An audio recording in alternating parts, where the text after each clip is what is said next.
Good morning and welcome back to another Today Years Old video. I'm a consultant recovering from burnout, and on this channel I share my burnout busting tips and productivity hacks to beat the burnout once and for all. Now, we're a few days on from the Goldman Sachs first year analysts revealing their survey into their shocking 95-hour working weeks. And if you haven't already seen my initial response to that, have a look in the description below, follow the link, and you can see my previous video, and that will also contain a link to the original articles. But I know a lot of you who are watching this are consultants or thinking about getting into consulting or first year consulting analysts, and I thought I would do a quick comparison between the information we've got in the Goldman Sachs PPT and what is it like in consulting. Before we do a deep dive into the deck, I just want to clarify that these views are my own views. They don't represent that of the firm that I work for. These are just my personal opinions. So let's crack on with the first one. This is the hours worked. So here it says, on average, first year analysts are working over 95 hours per week and sleeping only 5 hours per night.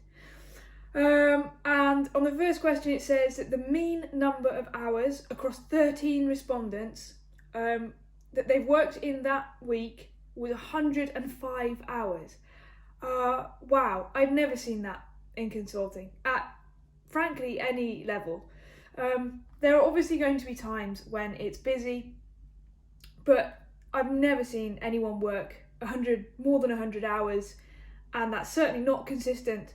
So pure hours alone, I would say definitely better in consulting. I would say most people work on average probably around 60 to 65. Maybe if you're in a project go live, it might be a bit more. But then also there'll be times when you're working a bit less. Consulting is very much a kind of peaks and troughs of time in my experience. So it's definitely not normal to be working this number of hours. On average, they work 98 hours a week since January. You wouldn't see that in consulting. How many hours do they sleep on average? 5 hours per night. In consulting, that would only be if that's how much you choose to sleep per night. And most times they go to bed at 3 a.m. That is very rare in consulting. I don't see that in first year analysts or indeed at any levels.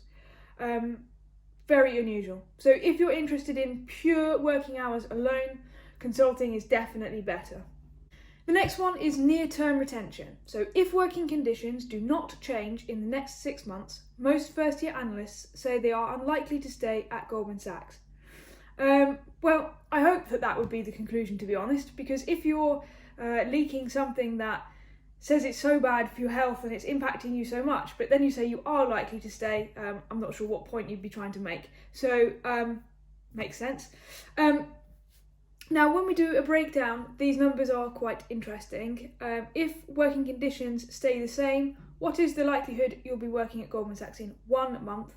So the response to that was 8 out of 10. And to be honest, I actually don't think that's that controversial. I think basically they're probably too tired to be trying to bother to look for another job right now, so they'll probably stick it out for at least another month. I don't think that's very controversial. I would hope that if you asked most of our analysts in our firm whether they'd want to stay here in the next 1 month, I think the answer would probably be yes. And if working conditions stay the same, what is the likelihood you'll be still there in 3 months? And that is 5.2. So on a scale of 1 to 10, they're pretty much bang in the middle. I think that is quite interesting. I'm not really sure what to say about this one because, to be honest, the pattern is that if the conditions stay the same in the next 6 months, then only it's a 3 out of 10 or 3.5 out of 10 for staying. So the pattern drops off. Which I think the overall conclusion here is that these working hours are not sustainable and it would force them to want to leave. And I don't think that is unique to banking. I think if we were putting our consultants through this much of hours as well, they would be saying the same thing. I don't see that in consulting. I don't see the churn rate in our analysts being quite so high.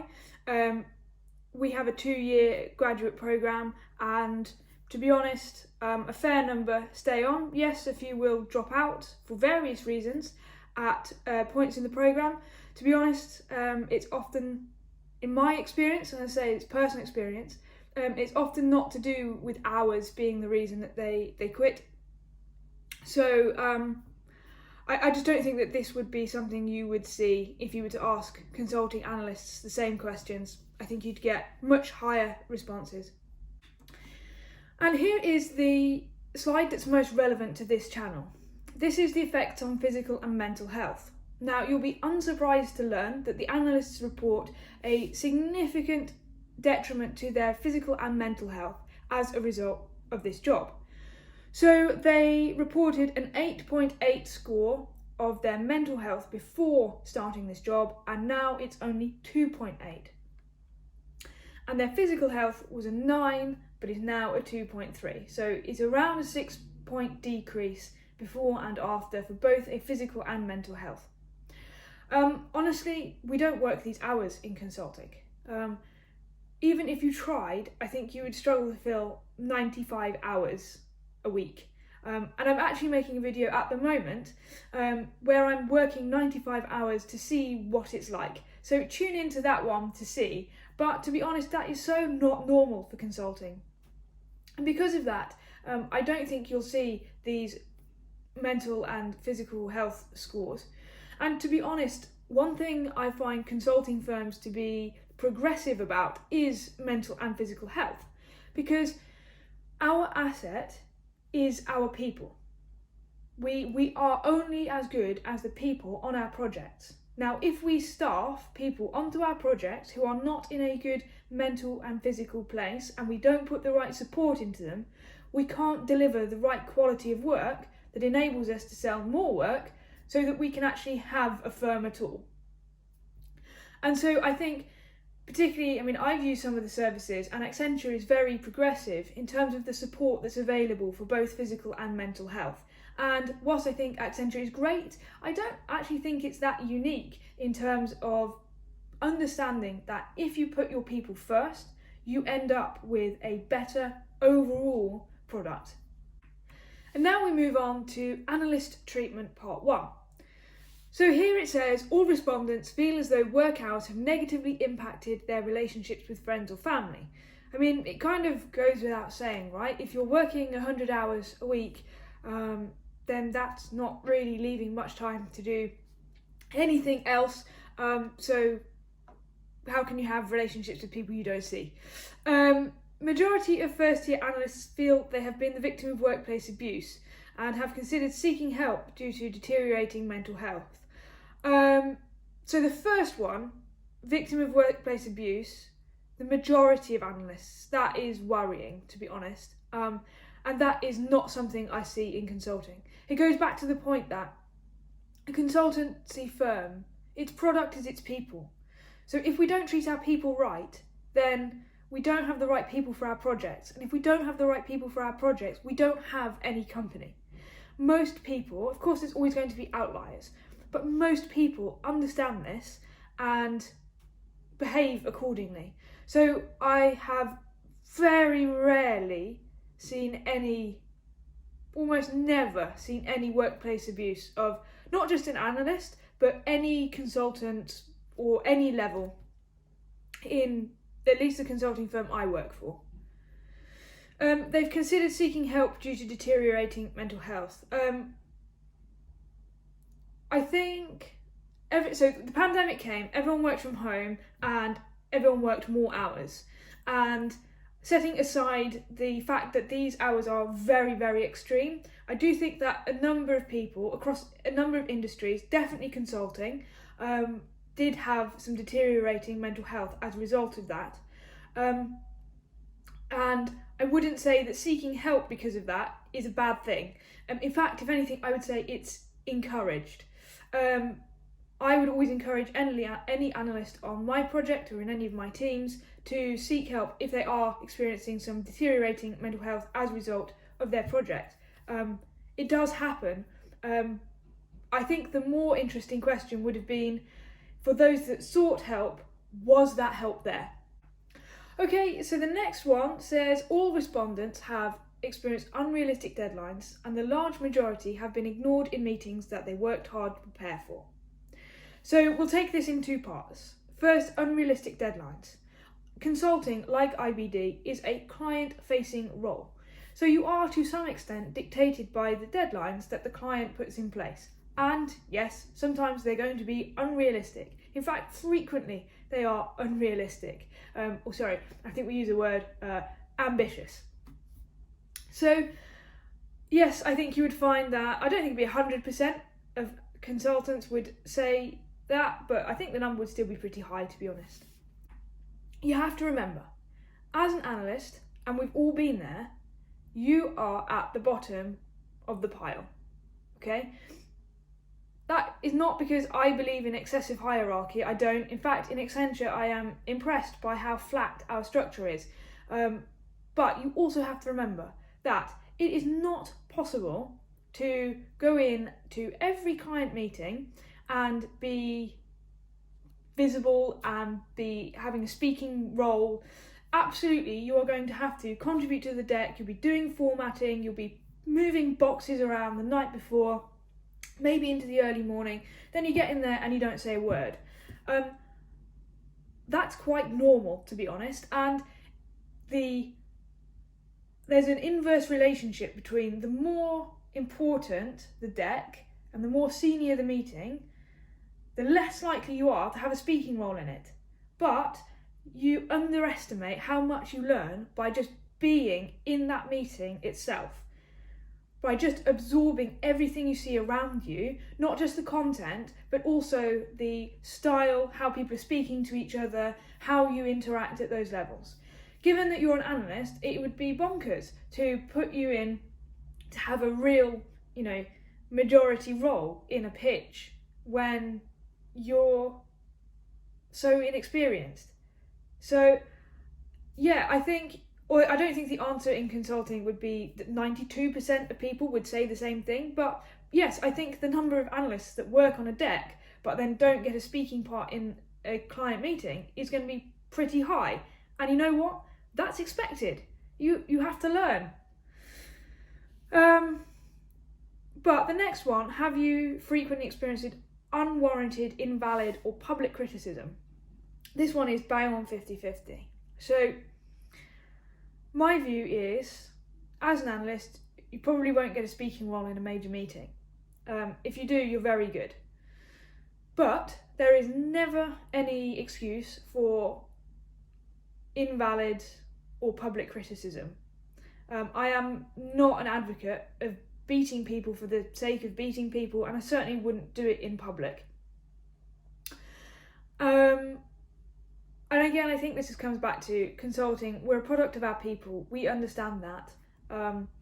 So I don't think you would see this number anywhere near so high. I think it'd be single-digit percentage, if it's there at all. The next one is some analysts have been shouted or sworn at. So the first two is blame without justification. 42% said yes. In consulting, I think you'd see single-digit numbers at most. And frequently experiencing shouting or swearing, 17% said yes. Again, in consulting, I think these are outliers, single-digit numbers at most. Now, the last one is quite interesting. Have you frequently experienced excessive monitoring or micromanagement? Now, interestingly, 83% said yes. In consulting, I think you would find that number is very low, maybe even single digits. You'll always get outliers, but majority of people understand that in order to grow the firm, we have to have new ideas and remain at the cutting edge. So to do that, we have to encourage our analysts to have ideas, bring them to the table, and you are expected as a consultant to have a lot of independence and a lot of autonomy. So that kind of goes against micromanagement and excessive monitoring, which is partially why I think you'd see the number much lower in consulting. What that also means, though, is that actually that autonomy, that independence, is absolutely expected of you. whilst I'm not saying that these Goldman Sachs IBD analysts are expected to be robots and can just learn all the modelling through YouTube videos and through a textbook, I would say that the extent to which you are expected to have autonomy and do your own thinking and bring your own thoughts and your own proposals to the table in consulting is much higher. So I think you'd expect this number to be lower in consulting anyway. The next two slides are interesting when you put them together. So the first one says, how satisfied are you with the firm? That got a 2 out of 10. But when you go to the next slide, it says, if you were to move to another finance-related role, how likely would you recommend your team to work with Goldman Sachs? And that's a 5. And how likely are you to recommend Goldman Sachs as a place to work to aspiring talent is a 4. So you hate it, but you'd probably recommend it. That's interesting. Now, in terms of how would this compare for consulting, I can tell you for a fact that having done our own surveys in Accenture, satisfaction with the firm and satisfaction with work life are much higher than they are in this deck. And I think this comes down to our culture is much less aggressive by what I'm reading from this slide. In fact, Accenture is not an aggressive culture. Our work hours are much lower, which means our work-life balance is better, and our people encourage analysts to have their own ideas and do their own thinking. So I think this creates a much better environment to foster talent, and to be honest, the numbers also speak for the same. And therefore, off the back of that, I think the rates for recommending Accenture or any consulting firm versus Goldman Sachs is going to be much higher. And now we come to the penultimate slide, which is select analyst quotes. And this first one, this is the one that's got all the tongues wagging. So, the sleep deprivation, the treatment by senior bankers, the mental and physical stress I've been through foster care, and this is arguably worse. I just don't think you'd see responses like this in consulting firms. I can't sleep anymore because my anxiety levels are through the roof. My body physically hurts all the time, and mentally I'm in a really dark place. This is not the feedback that we're getting from our analysts in our consulting firm, and I don't think this is normal in any consulting firm either. I didn't come into this job expecting a 9 to 5, but I didn't expect consistent 9 a.m. to 5 a.m.s either. What is not okay to me is 110 to 120 hours over the course of a week. The maths is simple. It leaves 4 hours a day for eating, sleeping, showering, bathroom and general transition time. This is beyond the level of hard working. This is inhumane/abuse. The bottom line is, in consulting, we just do not work those hours. We work half of those hours. Maybe we work some more at peak project times, or if you're on an RFP, or if you're on some kind of deal, but we just don't work those hours. So we just don't see feedback like that. And here we come to their proposals for rectifying the situation.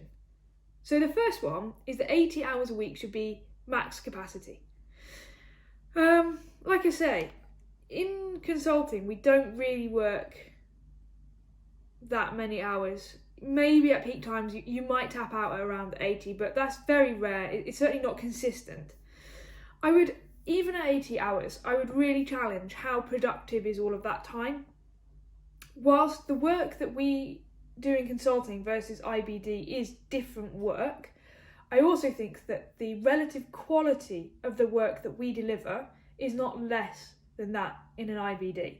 So if we can do that in less hours, and I have no IBD experience, so maybe if you do and you're watching this, please comment, because I'd love to understand this. Can you really do 80 hours of productive work per week? I just don't think you can. I don't think it matters that we should be tapping out at a maximum capacity. We should be encouraging our people to understand what efficiency and effectiveness and productivity is, and encourage them to aspire to that, rather than set some kind of frankly arbitrary numerical value. I know that's probably a bit controversial, so I would love to hear your thoughts in the comments. Next one, CS work should be appropriately deprioritised versus live deal work. I think the closest analogy in consulting is you have your key project, but you also have side of desk work. So you do need to kind of do both to really give you the right experience and visibility to make you eligible for promotion. I think that's probably our closest analogy, but at the end of the day, it's up to you to manage your time and to manage the stakeholders for each of the things you're working on to set some expectations. One of the things I think analysts really underestimate is the importance of upward management, both in terms of learning it and then actually implementing it. If you say yes to everything and you don't set realistic expectations in an appropriate and healthy way, then yes, you will soon be working 100 hours a week. Like I say, I haven't worked in IBD, so I can't comment on whether that advice is applicable in IBD, but it definitely is in consulting. Client meetings and required material should be scheduled at least 1 week in advance of the meeting date. Honestly, we have client meetings in consulting as well. It's just not possible to do that. You can't guarantee that. No one can. Your management can't guarantee that. You can't guarantee that. Even your client can't guarantee that. Next one is teams should be required to meet ASAP when a meeting is set to align on content, timing and capacity. So this one just comes down to people aren't communicating on the basic requirements, so they're all creating slightly different things, and then when it all comes together, they realise it's not what they wanted and they've got to fix it all in a quick time. To be honest, that's just basic collaboration. We should definitely be doing that. For client meetings, team should put pencils down 12 hours before the meeting. Again, it's like the other one. You can't guarantee that, right? You might find some new information at the last moment. You might notice something that looks odd in a deck. I just think it's not feasible to do that consistently. The Friday night 9 PM policy and Saturday policy need to be respected. So they shouldn't be expected to do any work after 9 PM on a Friday or all day Saturday without an exception. Okay, to be honest, I don't really see that many consultants working beyond 6 o'clock on a Friday, to be honest. If you are, it's probably because you're working on an RFP or something like that. Same is true for Saturday, or if you're in a project where you're doing a deployment that's at the weekend, or there's some last minute work for that project that you've got to get done. But it very much is not just a formal exception process to be working at the weekend, it's just exception as part of the culture. Again, I would really be questioning the efficiency of your work if you are working 9 PM onwards on a Friday or over the weekend. And question your time management first. And there you have it, a comparison between IBD, Goldman Sachs, first year analysts and consulting.